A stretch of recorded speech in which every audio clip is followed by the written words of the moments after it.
All right, let's move on to the listing agreement. And Rob, that's exclusive authorization and right to sell, exchange, or lease brokerage ER. Right. So this one is, this personally I feel is probably one of the most important forms that's been revised. He got his glasses on, Lexy, so that means he's really gonna get into it. He's ready to be So I studious.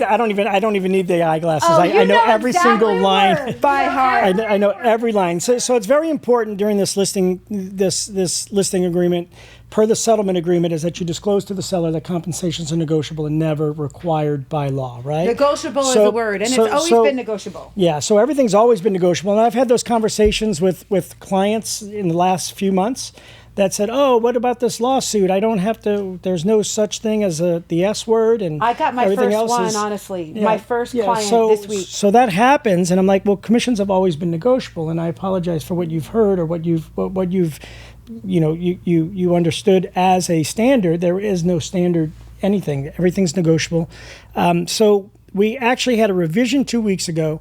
We thought it was good to go. We high-fived. We toasted. Everybody had a great time. Congratulated everybody. We thought, and then the whole world changed when some forms got held back, and Alphabet City in Washington took a look at it and kind of put a hold on these things, and we wanted to make sure that we're in compliance. So the main thing about this listing form is it eliminates cooperative compensation. It's officially decoupled. Now that's going to freak a lot of people out. Explain. You just threw out some big words. So we've had forms in the past that would say, said, X percent, paid to listing broker to share with cooperating broker X, which is one of the main reasons why there's a lawsuit out there in misleading or setting a roadmap for a seller in regards that they have to offer a cooperating compensation, which they don't. I thought it was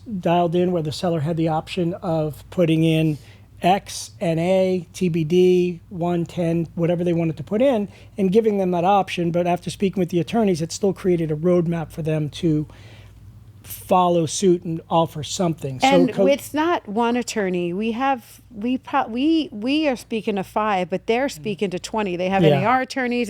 So one attorney will say one thing, another attorney will say, just like our board of directors. I mean, when you do a forms and then it comes to the board of directors, with your suggestions, then you have another, what do we have, 100 years on our board of directors of, I think that's a great point, and I also think it's a point of frustration sometimes. Because guess what? The more you ask, the more opinions you're going to get, and I think that's why we've had so many changes. With 5 attorneys, you get 12 opinions. Right. So the main compliance issue with this particular Section 5 is the listing agreement should be strictly between the listing broker and the seller and what that compensation should be.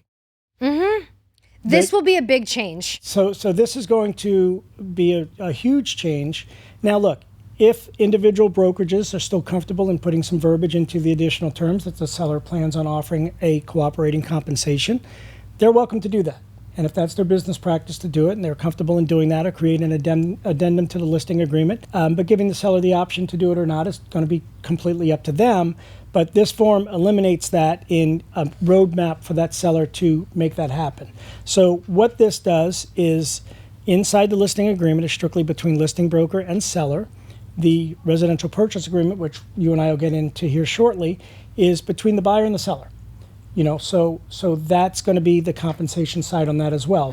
We've already started this progression though, right? Because years ago we had a listing agreement that everything was broken down, this percent and this percent, and then feathers were ruffled and whatever. And we already, had shifted our listing agreement a couple of years ago where it was, this is the gross amount. And of said gross amount, this can be offered. So we were already kind of on that pathway to decoupling it. Yeah. And now it's done. And I mean, here's the thing. If you think about it on its face, it's an exclusive authorization, a right to sell or exchange or lease brokerage listing agreement. It is an agreement between myself and my broker and you as the seller, and that's it. Anything outside of that will be discussed outside of that. And it's really that simple. If there are brokers and agents that want to add additional verbiage, consult with your broker, consult with your counsel, whatever you want to do, and decide the best course for you. This will be, even though it was kind of already on the path, it will be a shift because people are used to having that, and it's definitely a conversation I've kind of gone back and forth with. So what do you think is going to be the hardest thing for people to adjust to? What's the difference between this and our old one? I think the thing that we created into this section 5 is we put the verbiage into this to kind of eliminate what I feel is going to be the problem. So going to your question is, if we didn't put the verbiage in here, it would be explaining to the seller that compensation may be offered or asked inside the residential purchase agreement. So the way that we've worded inside the listing agreement is seller agrees to pay a commission of blank % and or of final sales price or lease amount to the listing broker upon successful closing of the subject property. This commission is exclusively for the listing broker services and is not subject to sharing, splitting, or otherwise distributing to any buyer's broker or agent. This is where it comes into play. So this is where I think the hardest part of explaining to your seller setting expectations going forward is the part of the seller acknowledged that any commission arrangement with a buyer's broker, if applicable, must be covered by a separate agreement / residential purchase agreement and not covered under this listing agreement. So what this basically does is, hey, this agreement that you're signing here is strictly between a listing broker and you as my seller. You're going to get an offer that comes across your board that I'll do my best in providing you with an estimated net sheet showing you on each offer that the buyer's broker representation may or may not ask for commission or payment inside the purchase agreement. So the hardest thing for a listing agent, a seller, is setting the correct expectation for that seller. And I think we covered that inside this section by saying, hey, look, like I said, this agreement is between you and I. It's not split. It's not cooperatively shared. It's not an arrangement made between brokers. Now, what if let me ask you a question. What if the seller is really wants it in writing what they're going to actually pay the other side and put it in writing in additional terms? So then you that's put it in where you writing. put additional terms. You know, and I There mean, it for is. me, I've spoken about this and I've thought about this a lot because I very much like to have all my I's dotted and my T's crossed. And yes, now because it's not going to be displayed, you know, agents are going to be responsible for, you know, just like people should, a lot of agents already do calling. Is this property still available? Do you have any offers on it? Now, question 3, you know, is your seller considering offering any compensation?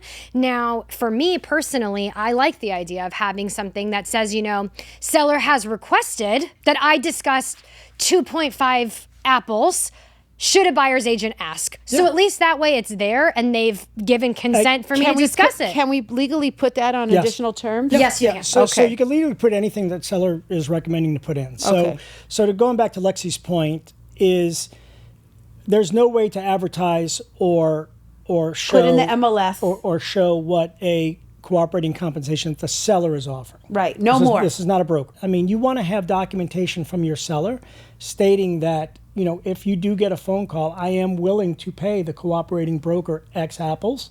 So when I get that phone call or do you have any offers, you know, what's this, I'm able to say and disclose at that time. I can only disclose what my seller agrees to in writing. Otherwise, the blanket form of Section 5 of the listing agreement will say, hey, if I get a phone call, my response is, you know what? Put it in the agreement. I discussed that with my seller. He's open to all offers. So whatever compensation you're looking for, look under Section 2 of your RPA and fill it out. And you're welcome to do that. Do you know what the good thing about, I know I'm not skipping, but I'm just saying our next one is a residential purchase agreement. As a buyer's agent, it's no longer a listing agent is going to be telling me what I'm worth. Because in the RPA, now you're requesting I love it. so many oranges when in this form, they're telling you, well, you know, before it was, we're going to offer you so many tangerines, but I already am using a buyer broker agreement and my worth is this amount of bananas. And I can't have you telling me what I'm You're worth. talking about a whole fruit basket over there. It's like a fruit salad now. And one of the main parts of compliance with the settlement agreement, per the attorneys, you cannot accept more or request more than what your BBA stands for. So back to the listing agreement, I think we fell into compliance. We had a lot of very vocal conversations from several different people on the PAG. Very vocal. And took all those into consideration. And understand that this PAG had a lot of experience on it and a lot of practicing agents on this PAG that have done thousands and tens of thousands of scenarios. Commissions have always been negotiable. You look at your short sale world back in 2010. That's where I started. Always That's home for me. It was always there. We feel that this listing agreement is going to set the correct expectation. I think the hardest part of this is going to be explaining. I think it makes sense. You've got, our exclusive buyer brokerage representation agreement, which is exclusively between the buyer and me and my broker. And now you've got the exclusive listing agreement that's solely between me, my seller, my broker, and then the residential purchase agreement is between the seller and the buyer. Yeah. And everything is separated. Everything is completely decoupled. There's no, what's written here affects that. And I kind of personally, I think it's clear. I really do think, and obviously we're going to get into the residential purchase agreement here in a second. I love the change. People fall into habits and how they were trained and what they've been used to, and they get comfortable. And when they see a change, that's the word, comfortable. It gets scary. But I think it makes the most sense. And I think by the changes coming, I think it is very transparent. It's very clear. There's no question of disclosure that the seller understands that their commissions are 100% negotiable, and you do not have to offer anything to any other party other than the agreement between you and myself and my broker. This is only between us. And then obviously having those conversations to set expectations of things, it's no different than if I take a listing in a certain price point or a certain area where I might expect certain FHA or VA offers, that I'm going to explain what the difference is between every loan. If I get 5 offers and I've got 2 cash, 1 conventional, 1 FHA, and 1 VA, I'm going to explain this is the implications of A, B, C, and D. These are your net sheets for each. It's no different than setting the expectation of, what a seller is required for a VA loan that you might receive. Hey, just so you know, at this price point, you might get people that are looking for some closing cost assistance.